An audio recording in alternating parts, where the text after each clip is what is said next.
सावन के अंतिम सोमवार के दिन 19 अगस्त को रक्षाबंधन भी है। ऐसे में भद्रा है तो व्रत रखना है या नहीं, इस बारे में आपके कमेंट्स आ रहे थे कि सुबह भद्रा है तो हमें किस तरह से महादेव की पूजा करनी चाहिए। वीडियो ध्यान से सुनिएगा और अंत तक बने रहिएगा। बहुत सारे आपके प्रश्नों का उत्तर जो आपके मन में उठ रहे हैं वीडियो में हैं, आपके बहुत सारी शंकाओं का निदान होगा। साथ ही वीडियो में उद्यापन कैसे किया जाता है सोमवार व्रत का, यह भी जानेंगे। तो ध्यान से सुनिए और अंत तक बने रहिए। सबसे पहले आपको बताते हुए चलूं, 19 अगस्त 2024 के दिन सावन का अंतिम दिन है, पूर्णिमा है और सोमवार का जो व्रत है वह होना है। ऐसे में भद्रा कब से हो रही है? भद्रा रात्रि को ही 19 अगस्त को 3:04 से शुरू हो जाएगी और इसका समापन 19 अगस्त 2024 1:30 बजे तक रहेगा। तो भद्रा अशुभ समय है। कहा जाता है भले ही मृत्युलोक की भद्रा हो, पाताल लोक की हो या धरती की हो, अशुभ मानी जाती है। कोई भी शुभ और श्रेष्ठ कार्य नहीं करना चाहिए। खास तौर पर यह अशुभ समय माना जाता है अपने भाई के हाथ में राखी बांधने का। ऐसी मान्यता है। रावण की बहन जो है भद्रा ने अपने भाई के हाथ में भद्रा काल में राखी बांधी थी, जिस कारण से उसका अंत हो गया था। और कहीं ना कहीं इसके दुष्परिणाम जीवन में जो है ग्रहों की दशा पर भी पड़ते हैं। तो भूल कर भी इस समय राखी ना बांधें। 19 अगस्त के दिन पूर्णिमा है और इस दिन जो है रक्षाबंधन है। तो 1:30 बजे तक 1:30 तक भद्रा हो रही है। ऐसे में आप सभी को ध्यान रखना है इन चीज़ों का। अब सबसे पहले आप यह उद्यापन कैसे करेंगे। सबसे पहले स्क्रीन पर आप देख पा रहे हैं, सावन महीने के व्रत हों या सावन सोमवार के व्रत हों, आपको उद्यापन जो है सबसे पहले सामग्री की आवश्यकता पड़ती है उद्यापन करने में। विशेष तौर पर एक समय का भोजन, सूखा भोजन जिसे कहा जाता है, या ब्राह्मण देवता को आप घर पर आमंत्रित कर सकते हैं। वीडियो में जानेंगे कि उद्यापन का सही समय कौन सा है। सुबह अगर भद्रा है तो आपको उद्यापन करने के लिए सामग्री की आवश्यकता पड़ेगी। एक समय का भोजन अगर पंडित जी है तो उन्हें घर पर आप आमंत्रित कर सकते हैं खाने के लिए। किसी कारण से पंडित जी नहीं आ सकते हैं तो ऐसी स्थिति में आप सभी क्या करें कि सुबह विधि विधान से आप जो है व्रत करें। इस दिन व्रत पूर्ण रूप से करना होगा। इस मन में शंका में न लाएं कि भद्रा है तो व्रत नहीं किया जाएगा। सावन का अंतिम सोमवार है, पूर्ण रूप से आप उपवास करेंगे। ब्रह्म मुहूर्त में स्नान इत्यादि से निवृत्त होकर लाल पीले रंग के कपड़े पहने, सूर्य भगवान को जल चढ़ाएं, महादेव की विधि विधान से पूजा करें। परंतु जो उद्यापन का काम होगा वह शाम को प्रदोष काल में किया जाएगा या 1:30 बजे बाद आप कर सकते हैं। इस दिन आज मैं महादेव आपके सावन सोमवार के व्रत उद्यापन करने जा रही हूँ, ऐसी प्रार्थना कर दीपक लगाएं, विधि विधान से पूजा करें। अब प्रदोष काल में ब्राह्मण देवता घर पर आते हैं तो उन्हें भोजन करवाइए, हवन इत्यादि कर सकते हैं। किसी कारण से ब्राह्मण देवता नहीं आ सकते हैं तो एक समय का भोजन उनके निमित्त आप सभी निकालें, जिसमें अपनी इच्छा अनुसार स्क्रीन पर आप देख पा रहे हैं इतनी सामग्री आप निकाल सकते हैं। साथ के साथ आप सभी विशेष तौर पर यह जो वस्त्र है, जैसे माता गौरी के लिए सुहाग की सामग्री निकाल सकते हैं। ज़्यादा नहीं है तो कम निकालिए दान के लिए। इसे सबसे पहले अपने घर के मंदिर में रखें, माँ गौरी को समर्पित करें। इनमें आप चूड़ी ले सकते हैं, बिंदी ले सकते हैं, साड़ी ले सकते हैं, साड़ी नहीं है ब्लाउज पीस ले सकते हैं। या सुहाग की सामग्री 16 की संख्या में या 5 की संख्या में कम ही रखिएगा। नहीं सकती है तो कोई दिक्कत नहीं, चिंता करने की कोई बात नहीं है। महादेव के निमित्त अर्थात जो वस्त्र, अन्न का दान, सुहाग का दान कहा जाता है उद्यापन करने के लिए, तो वस्त्र के स्वरूप में आप एक गमछा ले सकते हैं, धोती ले सकते हैं, पैंट शर्ट का कपड़ा ले सकते हैं। अपनी क्षमता सामर्थ्य अनुसार इसमें 11, 21, 51, 501 जितने आपके पास दक्षिणा है वह रख दीजिए। फल का दान करना चाहते हैं, नारियल, तो वह भी दान कर सकते हैं। तो यह सभी चीज़ें अपने घर के मंदिर में रख दीजिए। इसके ऊपर 3 बार, जैसे कल्पना होता है ना, 3 बार हाथ में जल लेकर छिड़क दीजिए और साथ ही इसमें रोली, चंदन, मोली, अक्षत समर्पित करने के बाद आप ब्राह्मण देवता को दे दीजिएगा। ब्राह्मण देवता गुरुजी ने कह रखा है ऐसे चुनिएगा जो मंत्र जाप करते हों, भगवान जी की सेवा करते हों और किसी ज़रूरतमंद व्यक्ति को भी आप दान में दे सकते हैं। तो ऐसी स्थिति में सावन सोमवार का जो उद्यापन है वह शाम को किया जाएगा। सुबह भद्रा है, ऐसी स्थिति में उद्यापन करना सही नहीं माना जाएगा। इस चीज़ को नोट डाउन करते हुए चलिएगा।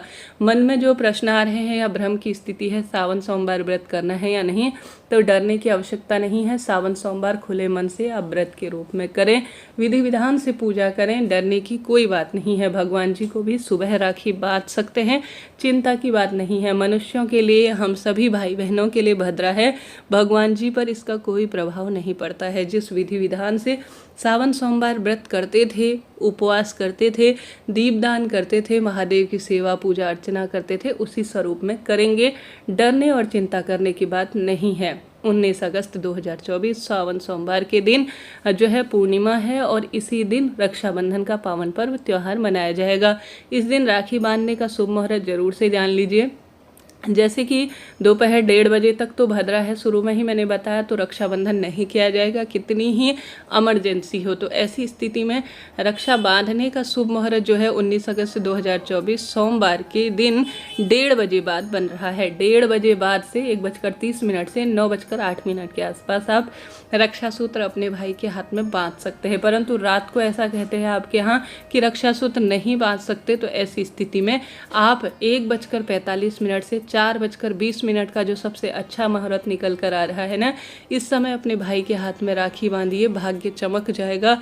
दुर्दशा जीवन में है, रोग बढ़ रहे हैं, कष्ट संकट पीड़ा से जूझ रहे हैं, हर स्वरूप में दुख पा रहे हैं, तो इस स्वरूप में कोई ना कोई शुभ समय में, जो बहुत श्रेष्ठ स्वरूप में जब इस दिन योग बन रहे हैं, इस श्रेष्ठ समय में महादेव के निमित्त आराधना करना भी श्रेष्ठ माना जाता है। इस शुभ समय में अपने भाई के हाथ में राखी बांधे, उसके पश्चात आप महादेव की सेवा अर्चना कर सकते हैं। बहुत श्रेष्ठ समय इसके बाद बन रहा है। इसके बाद प्रदोष काल का भी कुछ समय जो कि अपने आप में अद्भुत बन रहा है, इस समय भी आप राखी बांध सकते हैं। प्रदोष काल का जो समय है वह 6:56 से रात्रि 9:08 के आसपास बन रहा है। कई भक्तजनों के परिवार में कहते हैं कि दीदी रात को राखी नहीं बांधनी है, तो ऐसी स्थिति में जो मैंने पहले आपको समय बताया 1:45 से 4:20 का आसपास समय, वह सबसे अच्छा और श्रेष्ठ समय है। उस समय को चुनिए और अपने भाग्य की रेखाओं को प्रबल कीजिएगा। इस तरह से यह जानकारी थी। मैंने आपको उद्यापन कैसे करना है यह भी बताया और सावन सोमवार व्रत कैसे करना है यह भी बताया। फिर भी आपके कोई कमेंट्स रह जाए, प्रश्न हो जाए, तो आप पूछ लीजिएगा। आपका अपना चैनल है, सभी सवालों के जवाब आप प्राप्त करेंगे। कोई डरने की, चिंता करने की बात नहीं है। सबसे पहले एक थाली तैयार कीजिएगा। थाली में एक नारियल रखिएगा। नारियल जो है अच्छे स्वरूप में लाइएगा, गोला जिसे कहा जाता है, या आप नारियल ला सकते हैं जटा वाला, उसे अच्छी तरह से लाइएगा। उसमें स्वास्तिक बना सकते हैं, उस पर मौली बांध सकते हैं, या सामान्य सरल तरीके से पूजा की थाली में एक नारियल रख लीजिए और उसमें आप रक्षा सूत्र रखें। रक्षा सूत्र आप अच्छी तरह से जो है स्वास्तिक बना हुआ रुद्राक्ष वाला जो है अपने भाई के चुनिएगा, और साथ ही गणेश जी की मूर्ति प्रतिमा हो ऐसा रुद्राक्ष चुनिएगा। नीला, काला, सफ़ेद ऐसा जो है रक्षाबंधन करना जो धागा होता है वह नहीं अच्छा माना जाता। लाल या पीले रंग की ही महत्वता हमारे शास्त्रों में कही गई है, तो उसी का चुनाव कर कर अपनी पूजा की थाली में उसे रख लीजिए। रोली, चंदन और अक्षत, खास तौर पर अक्षत, पूरी अच्छी अवस्था वाले अक्षत रखिएगा। गोल बत्ती का घी का दीपक अपनी पूजा की थाली में रख लीजिए। मिष्ठान जो कि मिठाई वह भी रखिएगा। जो गोल बत्ती का घी का दीपक रखेंगे ना, उसमें घी अच्छी तरह से भरिएगा ताकि यह बीच में कभी भी खंडित ना हो। सबसे पहले यह पूजा की थाली आप सुबह या शाम के समय जब भी शिव मंदिर जाना हो, या गणेश जी के निमित्त हो, या श्री कृष्ण भगवान के निमित्त हो, उन्हें सबसे पहले रोली, चंदन, मोली समर्पित करें, उनका मुंह मीठा कराएं। कुल मिलाकर आप अपने भाई और परिवार के बड़े सदस्य के रूप में इन्हें जानते हैं, ऐसी प्रार्थना करते हुए मानते हैं। आप सबसे पहले भगवान को राखी बांधे। भगवान जी को आपको आवश्यक रूप से रोली, चंदन, मोली समर्पित करने के बाद, मिष्ठान का भोग लगाने के बाद समर्पित करना है। तत्पश्चात आरती करनी है, रक्षा सूत्र बांधना है, फिर घर के दरवाजे पर भी स्वास्तिक बनाएं। तत्पश्चात भगवान का नाम स्मरण करते हुए आप अपने भाई के हाथ में राखी बांधना शुरू करें। भाई के दाहिने हाथ पर राखी बांधेंगे और भाभी के हमेशा बाएं हाथ में रक्षा सूत्र बांधा रहता है। और जो रक्षा सूत्र बांधते हैं उसमें 3 गांठ लगानी चाहिए। ब्रह्मा, विष्णु और महेश के नाम की, अर्थात महादेव के नाम की यह गांठ मानी जाती है। हमेशा भाई का मुख पूर्व या उत्तर दिशा की ओर हो। रक्षा सूत्र बांधते हुए आपका मुख भी रक्षा सूत्र बांधते हुए भाई के हाथ में जो है बाएं जो है पूर्व या उत्तर दिशा की ओर होना चाहिए। भूलकर भी दक्षिण दिशा की ओर भाई का मुख और आपका मुख ना हो, इस बात का ध्यान रखिए। भाई के हाथ में नारियल देकर आप सभी को विशेष तौर पर भाई का रक्षा सूत्र बंधन करना चाहिए। भाई को भी सप्रेम इसे स्वीकार कर कर अपनी बहन को अपनी क्षमता अनुसार दान, दक्षिणा, साड़ी, वस्त्र जो भी लाए हैं वह समर्पित करना चाहिए। यह दिन बहुत श्रेष्ठ है। अपने घर में आई बहन बेटियों का पूर्ण सम्मान करें, मान करें। यह साक्षात लक्ष्मी स्वरूपा है, सरस्वती स्वरूपा है, माँ दुर्गा, माँ भवानी स्वरूपा है। गुरुजी कहते हैं आप साल भर में अपने लिए बहुत कुछ करते हैं, परंतु जब बड़े बार त्यौहार आते हैं ना, तो देवी स्वरूपा आपकी बहन आती है, तो उनके लिए आपको कुछ विशेष जरूर से करना चाहिए। तो यह कार्य आपको करना है, इस तरह से आपको उद्यापन करना है। और पूजा के शुभ मुहूर्त के बारे में मैंने आपको जानकारी दी। इसके साथ ही आपको अपनी दिनचर्या कैसे रखनी है। ब्रह्म मुहूर्त में उठें, जैसे कि पूर्णिमा तिथि रहेगी तो इस दिन से आप व्रत भी शुरू कर सकते हैं। अगर पूर्णमासी का व्रत करना चाहते हैं तो सूर्य नारायण भगवान को जल दीजिए।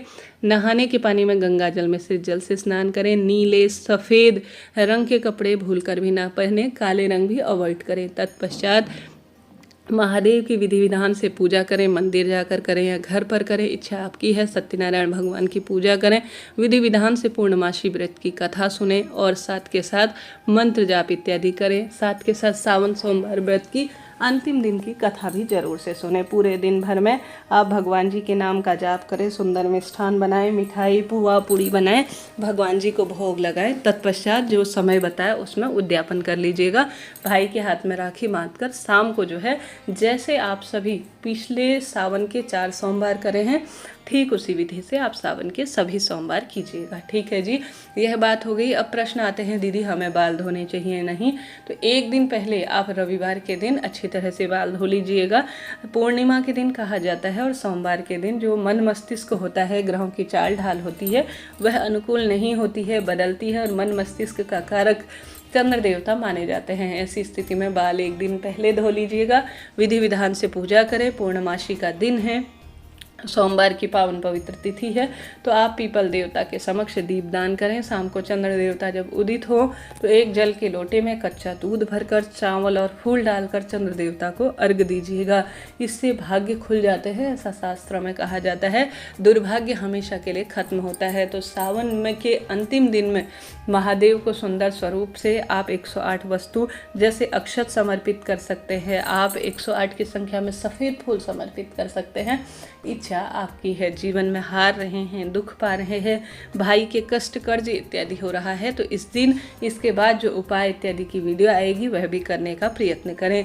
यह दिन अपने आप में बहुत श्रेष्ठ है। पूरे महीने भर में जो भूल चूक हुई है, महादेव के समक्ष बैठकर कहें कि हे महादेव, सावन का अंतिम दिन है, आज जितना हो आपकी पूजा आराधना में समय व्यतीत कर रही हूँ, मेरे जीवन को सार्थक करें, परिवार में बरकत दे, ऐसी प्रार्थना आप कीजिएगा। यह दिन कोई साधारण नहीं है, अगले साल ही हम सभी को प्राप्त होगा। संभव हो तो ब्राह्मण देवता को अपने घर पर भोजन जरूर से करवाइएगा, ऐसी मान्यता है।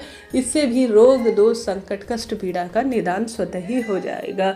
ऐसे में सावन का जो अंतिम दिन है, इस दिन का इतना लाभ उठाना है। भाई स्वरूप में कान्हा जी को राखी बांध सकते हैं, सभी देवी देवताओं को राखी बांध सकते हैं, और सुंदर स्वरूप में जैसा मैंने बताया, घर के दरवाजे पर स्वास्तिक जरूर से बनाना है, ऐसी मान्यता है। इससे बहुत शुभ फल हमें मिलते हैं। भगवान जी के लिए दिया गया समय कभी भी खाली नहीं जाता। यह आपके जीवन में भी बहुत सारी बरकत लाने वाला होता है। सुंदर पूजा की थाली तांबे की या कांसे की प्रयोग में लीजिएगा, स्टील इत्यादि की अवॉइड कीजिएगा। ठीक है, जब रक्षाबंधन हो जाए तो गुरुजी ने कहा है जो रक्षा सूत्र होता है उसे गाय के खूंटे में बांध देना चाहिए। किसी कारण से गाय का खूंटा इत्यादि नहीं है तो भाई हो, भाभी हो, स्वयं आप हो, जो रक्षा सूत्र आपने बांध रखा है, अर्थात रक्षाबंधन का धागा है, वह यहाँ वहाँ न फेंके, उसे किसी पवित्र पेड़ में आप बांध दीजिए। जैसे तुलसी में बांध देते हैं या शमी में बांध देते हैं, तो यह बहुत शुभता के रूप में जाना जाता है। तो इस तरह से रक्षाबंधन के पावन पर्व त्योहार को सुंदर भाव से मनाएं और अपने जीवन को सार्थक करें। यह दिन अपने आप में बहुत विशेष है, बहुत श्रेष्ठ इसे कहा जाएगा। जीवन में आपके बहुत बरकत हो, खुशियाँ हो, यही प्रार्थना करते हुए हर हर महादेव।